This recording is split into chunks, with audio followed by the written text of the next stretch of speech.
Okay, this is Karen from Michigan Hands and Voices. We are recording this webinar and it should be done about 12:30. You are on mute. You can unmute yourself, but if you could please use the chat box to try to ask a question first, just so we can keep moving and try to keep questions kind of organized towards the end. But we'll be able to unmute you at that point. I'm going to hand it over to Kristen Reese now. This is improving the medical home for your child who is deaf or hard of hearing. So good morning, everyone. My name is Kristen Reese, and I am the co-director of the Michigan Family to Family. And we are a statewide initiative that provides resources, information, and trainings to families that have a child with a disability or any type of special health care needs. Just wanted to say thank you for the opportunity to be here and share information with you. I hope it's informative. And a quick plug for our website. We do have a nice resource repository on there. It's fmichigan.org. And it's something that I hope you will check out for resources in the future and share with other people.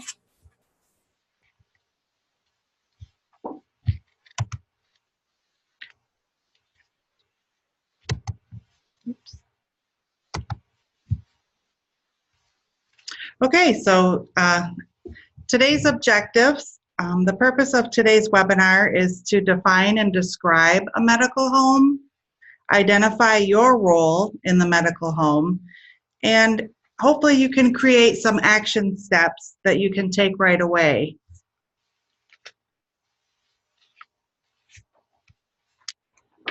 So to start with, medical home, what is that? Not everyone is familiar with that terminology, and that's okay. I like to tell people that when I started this job, I started hearing this term, a medical home, and I thought, yeah, I got medical stuff at home, and you know, I didn't really know what they were talking about until I kind of learned the definition. And afterwards, it was kind of ironic because I found out that my daughter's pediatrician was a medical home. So, you know, I'm not sure how many of you are familiar with the term. If it's new to you, don't feel bad. It's kind of one of those things that not everyone has heard of. So the following definition is used by the Center for Medical Home Improvement. And you'll learn a little bit more about what this means as we go on and how people provide this. But it's really important to note that the definition talks about combining people, process, and place. So traditionally, a medical home is thought of as your primary care provider. So that would be either your pediatrician or family practice doctor. But for other people, it may also be a specialist. It's kind of that place that you go for your go-to place. So a medical home centers around promotion of good health. So that includes getting your well child checkups, screenings, immunizations, different things that you may get to help prevent you from getting ill.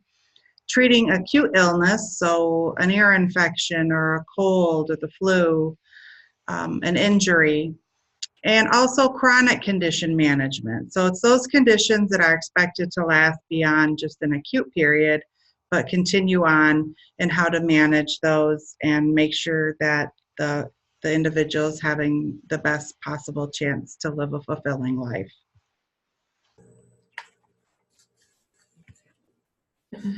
So the medical home is kind of your go-to place. What does this mean? So it combines people by creating a team, and the team can include your child, your family, the primary care provider, specialists, maybe a care coordinator, of people delivering and coordinating the child's care. It's a process of how care is provided. So a good medical home will know the patient, so they're familiar with the child, they know their likes and dislikes, they know the family. makeup and who comes to appointments and what's important to them. It partners and learns from the child and family, uses a proactive team approach. So the staff works as a team within the practice and with community providers and specialists. So it's really about everyone working together and having good communication in place. And sometimes providers will use electronic health records and a health portal. Other doctors you may see maybe don't participate in the same healthcare system, so you have to look at more traditional means, paper communication. The medical home should connect you with other resources. They should know the area's resources, what they do, and how to make referrals to them.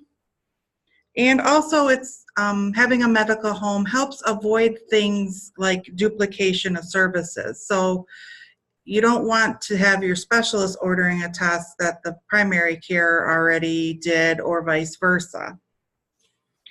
One question that usually comes up when we talk about a medical home is, how do I find a medical home? And there isn't necessarily like a one place you can go. Accreditation, or the process of getting certified as a medical home, can come from many different places. Some states have initiatives that are aimed at developing and recognizing medical homes. Some medical organizations or insurance companies also have accreditation programs, so there's no one place to go to find one. So the first thing you can do is think about who is kind of your go-to primary care provider, and what does this provider do for your child, and then educate yourself on how their clinic or hospital system works in this role. Are they doing all they can to meet your child and family's needs?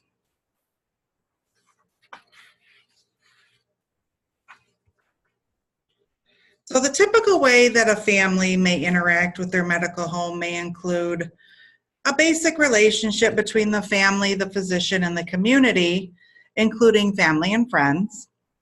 And the picture of the medical home may look similar to what is on the screen. So in other words, the doctor provides well-child checkups, immunizations, treats the occasional cold or injury, ear infection.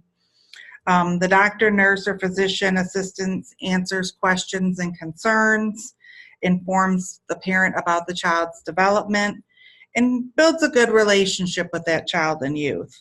And there may be an occasional need for information or communication between the doctor with school or daycare, as one example. And I'd like to just add something here, Kristen. This is Karen.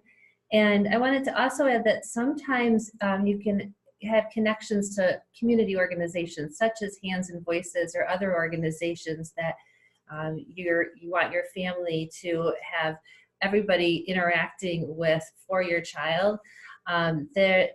Sometimes you'll have, it might be your primary care, might be your audiologist, and we can make sure that we're sharing information, that they're sharing information with Hands and Voices for the Guide by Your Side program, for example, or if needed for the ASTRA program, which is for educational advocacy. And also things to consider could be, we'll jump into this in the next slide, but social emotional considerations for your child, for you, maybe respite, sign language. Jumping ahead, go ahead. That's okay.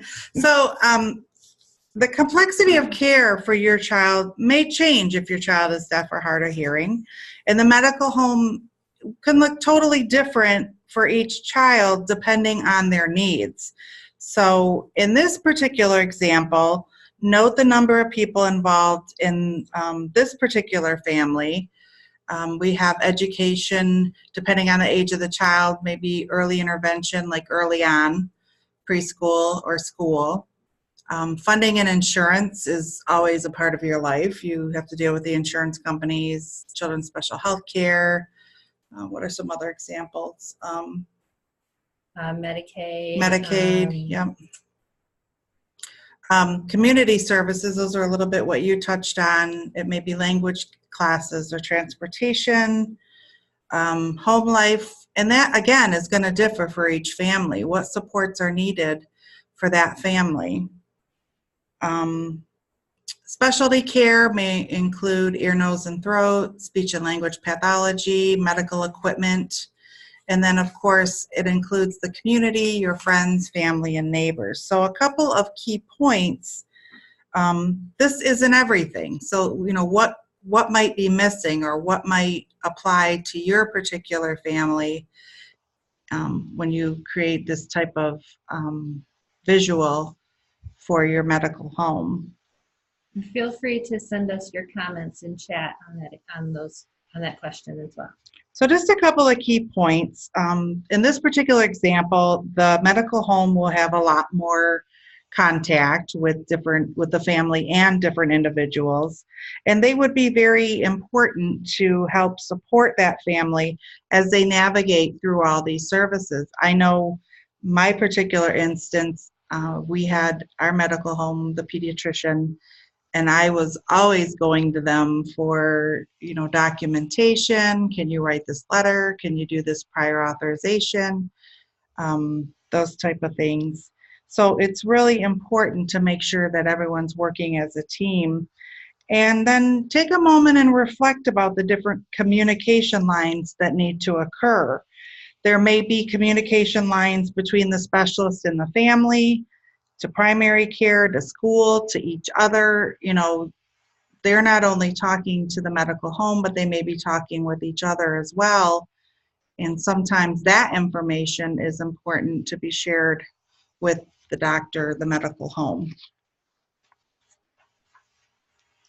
So this particular slide really illustrates the need for a strong centralized hub with coordination support. In other words, this medical home would be their go-to place. And Kristen, we have a comment that for who else we should be considering including in the medical home, and one parent says her son's sporting coaches, because there's so many medical issues to consider when he's participating. And that is important.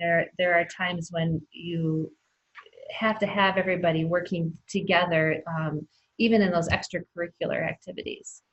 Right. That's a wonderful example of an individual approach to your child's medical home.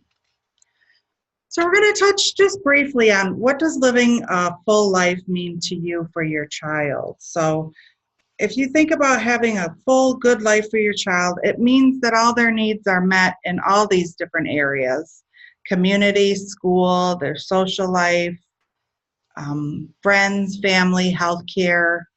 What are some other examples? So just as friends, family, and the love and support of the community are vital to living a good life, it's also important to have a healthy body and mind. So if your child has an unaddressed health issue or poor health care, they may not be able to fully participate in their community or have the energy to do so. So living a full life means in part growing up healthy. And I think thinking back to our example with the sporting team, like she said, your child has many different medical issues. And I'm sure that is a activity your son loves and enjoys doing and fulfills something in him that he likes. So it's really important to have that support, and that he be as healthy as possible, and that they work with the doctor to make sure that he can participate. The other thing is to think about, reaching full potential. Karen, if you want to chime in there. Yeah, this is Karen. I did have a note that I wanted to point out that, Michigan Hands and Voices is about making sure that our kids reach their full potential. And so it's just an opportunity here to say that, what does the full life mean to you? Having an eye to the long-term goal, and what do you see for your child? And this is important to communicate to your medical home participants, and making sure that they're kind of buying into your long-term vision for your child. So you need to have care that's going to grow with you. Life has a lot of transitions, and thinking about what works today may not work tomorrow as your child grows and changes. So this slide, we're not going to necessarily have you fill this out or anything, but just wanted to put it up here as a visual for you to think about your primary care provider or your medical home and think about, is there room for improvement? Some of the things that you'll want to consider is the ease of accessibility, and that may be physical accessibility. It may be, are you able to reach someone on the phone if you have a crisis or a problem at 10 o'clock at night? It could be communication, accessibility. Yeah, it can mean communication. It can mean location. Are you able to get there if you need additional support in transportation? Are you able to take a bus? Is it close? That kind of thing. The next is family-centeredness, and we may have made up that word. But thinking about how much do they value you as a part of the team? How much are you able to share your expertise and your knowledge and have them be acknowledging how important your role is, not just for your child, but for your whole family's health. They're not treating a child in isolation. That child is part of a family. Compassion. I think that one really speaks by itself. You want someone that has some compassion, some understanding. You don't want to see someone that makes you feel like you're judged, that kind of thing. So thinking about, where do they rate in terms of their compassion? Coordination of care, thinking back to that slide with all the different players and perhaps how that relates to your child. How much are they able to coordinate all the different moving parts in your child's life? And then culturally sensitive. Every family has a culture, irregardless of race or ethnicity. You know, it may be you're a single parent home. It may be English isn't your first language. It could be anything. But are they sensitive to how your family works? Meaning, do they understand what's important to you and value and recognize what your values are and how your family works?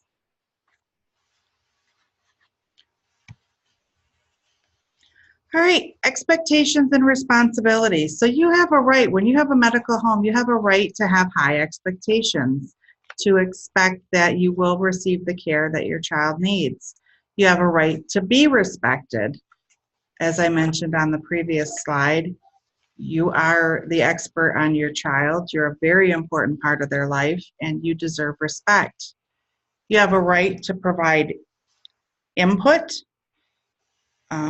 It can be hard sometimes to share that, but you should be given an opportunity to give your input and to ask for what your child and family needs. So sometimes it is hard to point out different things or ask for what your child needs. One example may be transportation, and this is just a random example, but there may be a family that's having a difficult time getting to appointments, and because maybe they don't have a vehicle. So you may not think about talking with your doctor or your child's doctor about that, but as a medical home, they should be able to, or might be able to help you. If you're just not showing up for appointments and not communicating what the issue is, then they may not know that this is a need for your family. And as far as responsibility, you have a responsibility to be a partner in care.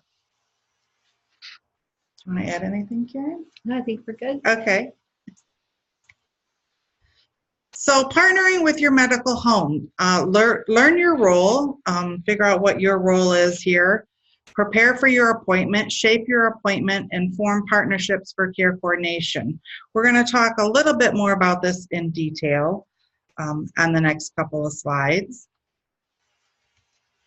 So learn your role. It helps to develop an understanding of the medical home concept. And there are a lot of different places that you can go for more information. And we will try to send out maybe some links that give you good, reliable information related to a medical home. Excuse me. So you can, if you want more information about this, you can get it to understand a little bit more about how it works. I think there's something to say about being an informed consumer, and you are a consumer of healthcare. So the more you know, the better that you can make the services and supports work for you. It's also really important to see yourself as a partner in this process. I know when my daughter was first diagnosed, I just wanted the doctors to fix everything. I didn't go to them and share my information. It was more a one-way street. As my daughter has grown and I have grown as her care provider, I really started to understand how important it was for me to really be a partner. My daughter just transitioned to adult care, and that was one of the questions I had for the doctor was, do you recognize us as a partner in her care? Because more so than looking for somebody that had expertise in her medical condition, it's rare, so that wasn't going to happen. But it was more important to me that that particular provider recognize what our role is in her life.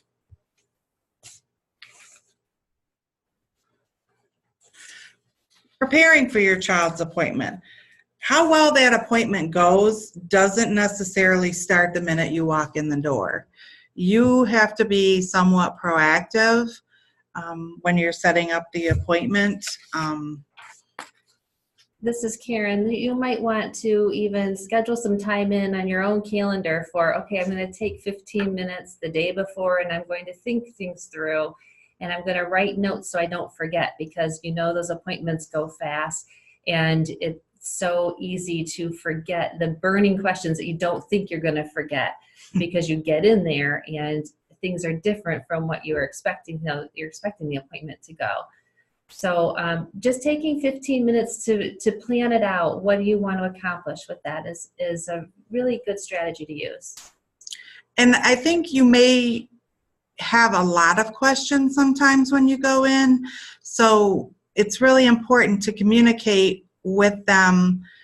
Maybe you're going to need a longer visit this time. You also have paperwork that needs to be filled out, or does your child have a hard time waiting? I know my daughter did, and there was nothing worse than waiting a long time, and then by the time we saw the doctor, she was in complete meltdown mode, and it made for a really difficult appointment because I'm trying to cope with her, and I couldn't ask the questions or do the things that I wanted to do. So thinking about what your child's needs are and communicating that if necessary with the front desk or scheduling a longer visit. When you write down the questions, I usually recommend to people, you can write down all your questions, but pick your top 3 because you may not have enough time to go through 20 questions. If you really have that much, maybe there's a way you can share that information with the provider ahead of time. Here are some of the things I'm concerned about I'd like to address. So they can make sure that they're able to answer and meet your needs.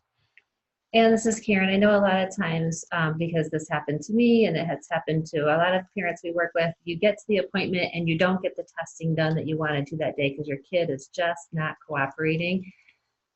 Don't let it bother you. Don't feel like the worst parent of the year. Just realize that this is just life and prepare differently the next time. Ask around, what have other parents done for that situation? I know for us, the big thing was having apps on the phone or on the iPad for my kid to pay attention to so that he wasn't rolling around on the floor screaming. And checking ahead of time if information has been shared. There's nothing worse than going for a follow-up visit and finding out afterwards that the specialist has not sent or testing information hasn't been sent. Shaping your appointment. You have a role when you're there to make sure new information is communicated. Are there forms that need to be filled out? Are there prescriptions? And then write down your important questions and concerns during the appointment, just to help make good use of your visit time and be an active partner in the process.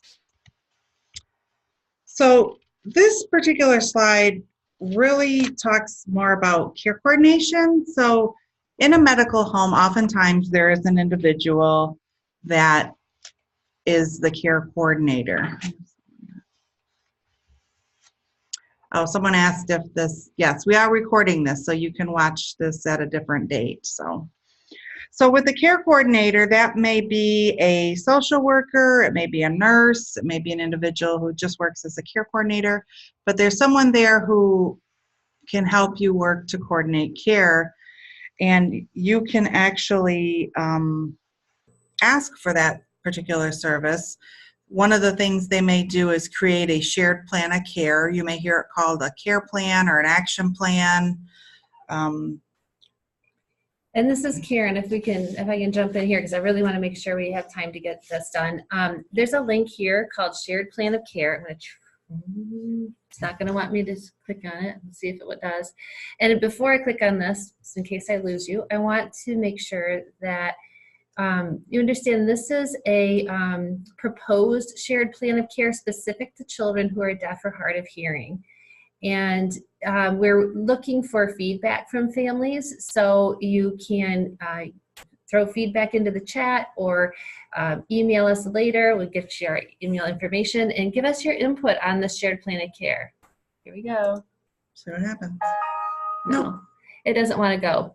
So you might want to jot that down so you can look at it also. As we said, it will be, this is being recorded, and we'll email it out afterwards as well. So that's one specific example of a shared plan of care. Your doctor's office may have others, but it's a good idea to have some sort of care plan in case your child were to need emergency care when you were not able to connect with your doctor, to know what the goals and expectations are, those kind of things. And Children's Special Health Care is another resource. The local offices will also, I believe, help you create some sort of care plan for your child if they have those particular services. Yeah, we'll put that shared plan of care up at the end through the PDF so you can see that before the whole thing is done. And as your child gets older, you'll have to develop some sort of transition plan if they're going to go to a different provider as they become an adult. We wanted to mention this, and we don't have a lot of time to spend on this, but this is just an example of a care map. A care map is a tool that you can use to look at the different people involved in your child's life, the supports and services. And this is actually my daughter's. So this is the different medical providers, insurance and finance, school services, different support and emotional, financial, those type of things, and then her community-based services. And it can be used for various things, but one of the things in regards to a medical home is I'm able to take this tool to them and show them all the different aspects that are involved in her life to identify areas where communication may need to be set up, where support or where there may be a role for the doctor to be involved, or strengthen communication between providers.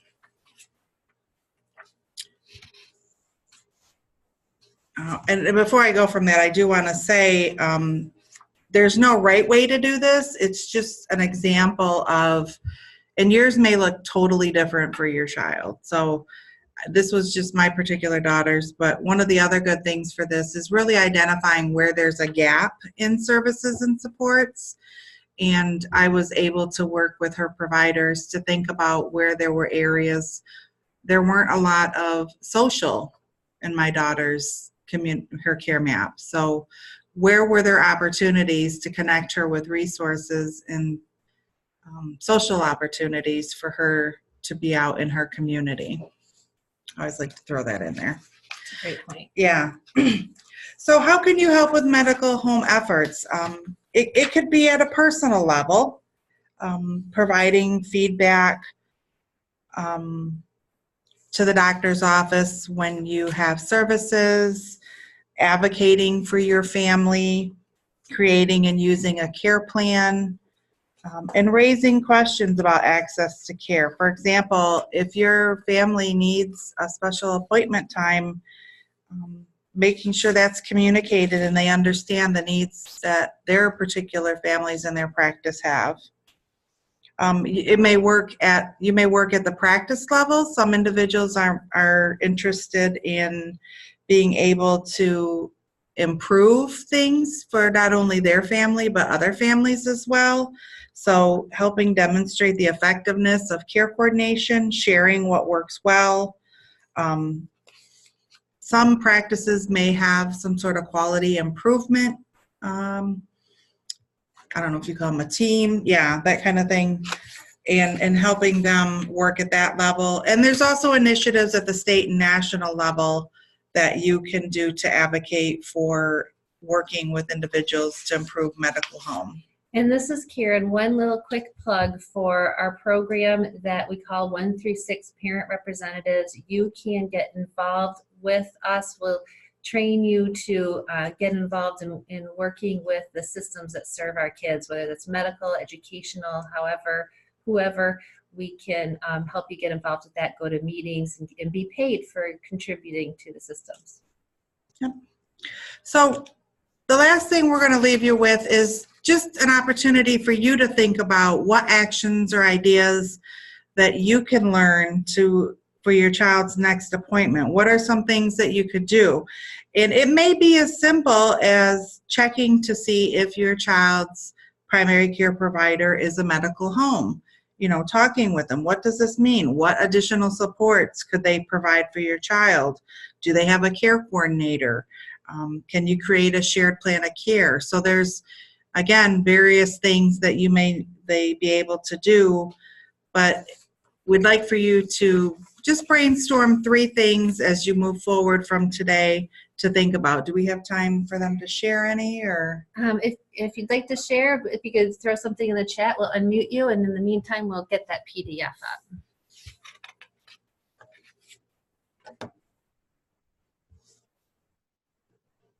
If I can figure this out.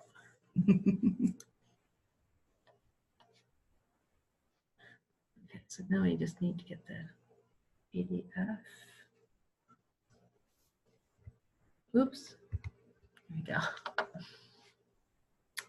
Close that. No, close that. Go ahead. Okay. Let me do that.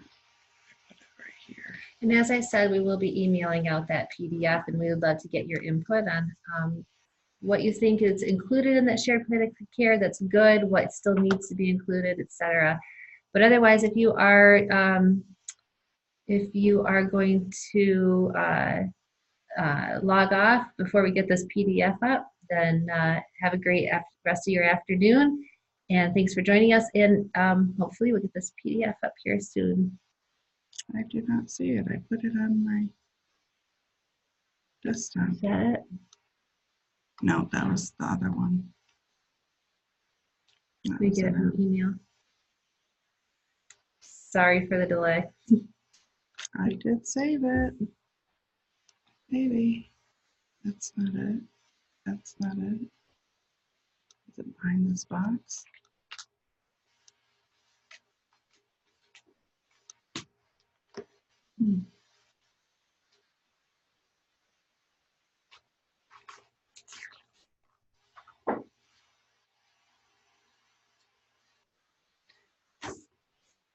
Can you just send it out afterwards? Okay. All right, sorry about that. Thank you very much, everybody. Take care. I am putting the link into the chat so you can get it from there too, or you try to get that from there. Should we check if there's any questions? I haven't received any questions. I think we're good. Thank you, everybody. All right, thank you.